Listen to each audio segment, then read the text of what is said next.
નમસ્કાર મિત્રો, આજે મેં બનાવ્યું છે વ્હાઈટ પાસ્તા સોસ. જે આપણે પાસ્તા બનાવીએ છીએ ત્યારે એમાં યુઝ કરીએ છીએ. તો તેના માટે મેં 1 ચમચી જેવું બટર લીધેલું છે.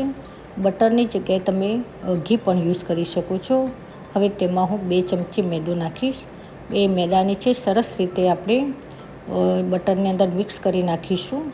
અને થોડુંક સરખો થઈ જાય ત્યારે તેમાં મેં રૂમ ટેમ્પરેચરવાળું 1 લીટર જેવું દૂધ લીધેલું છે. દૂધને પણ આપણે સરસ રીતે મિક્સ કરી નાખીશું. તે ગરમ થઈ જાય ત્યારે તેમાં આપણે બીજા મસાલા ઉમેરવાના આવે છે. તો તેમાં મેં કાળા મરી પાવડર અડધો ચમચી, અડધી ચમચી ઓરેગાનો પાવડર, અડધી ચમચી ચીલી ફ્લેક્સ અને સોલ્ટ પણ થોડુંક નાખી દઈશું, મીઠું સ્વાદ પ્રમાણે. હવે તેને પણ સરસ રીતે આપણે બધું મિક્સ કરી નાખીશું.